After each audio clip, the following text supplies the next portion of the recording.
Okay, finally got this car completed. RJSpeed Spec 10 for the Vintage Iron class at Warzone Raceway. This is one of the few classes that has been consistent over the past few years. There's always a good crowd showing up to run this class. So I felt safe building a car knowing pretty much any week I show up, this class is going to be running. The breakout class has been the same way. That's the reason why I started with the breakout class to begin with. That and the fact that I already had a chassis I could use for it. But I got the Camaro body all painted up. Went ahead and used some of the decal pack to put stickers on it, detail it out. Got to have some sponsored decals on a race car. That's just the way I see it. They require numbers on the doors for all the cars in this class. I didn't have any of the full-size numbers. All I had was basically leftover numbers from the 1RC. So that's what I used. So I got numbers on the door. They can't complain.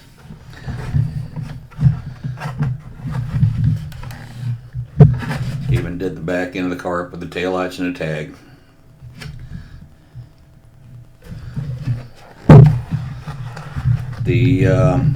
What I use for the rear spoiler, since it's kind of an anything goes with the rear spoilers on this class, there's no specified rules for size and dimensions.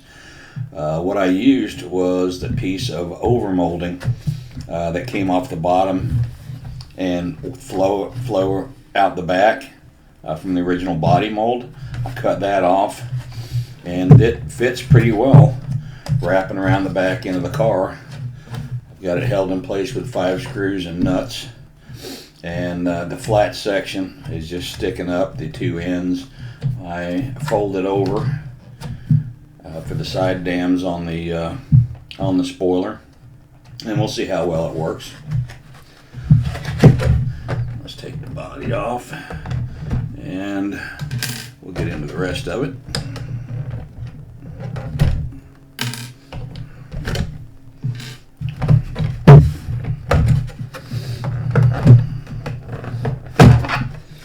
Body is just a little bit tight going on and off because I added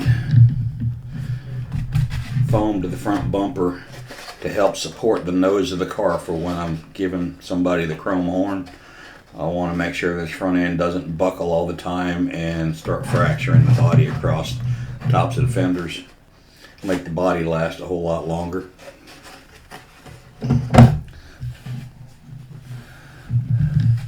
Now, the way I've got this set up is strictly straight out of the kit, with the exception of the turnbuckles I showed earlier. I've got the A and B transponder mounted right in the very front. The Apex servo, my Fly Sky receiver. A lot of guys run just some old ready to run radio in these just to help keep the cost down. Like I said, I mounted the ESC on the left side of the chassis. I even went so far as to take and space the battery pack where I've got it strapped in. I've got it some foam spacers over here to help keep the battery pack over to the left side. I tried to keep the wiring fairly clean and neat. I didn't want to go shortening a bunch of wires, but I just tied them up to try and keep them as neat as I could. The motor wires, I wanted to leave them flexible to allow this pod to move around as much as it needs to without the wires restricting. I haven't even started doing any kind of adjustments on the springs. I'm sure when I first put it on the track, I'm gonna find it's not set up correctly for that track for the most speed.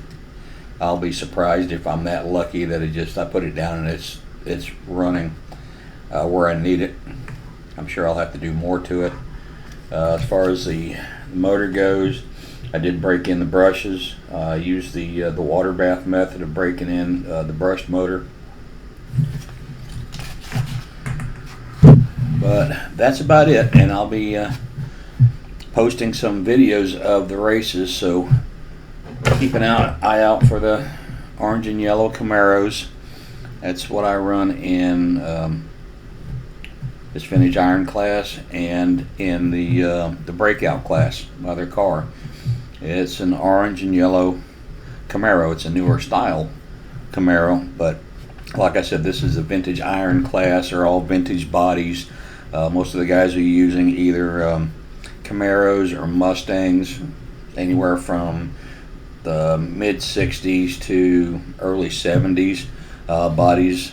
There's one guy that runs a Mercury Cougar, and there's a couple of guys that run I think there's a 56 Ford sedan body they run on their cars.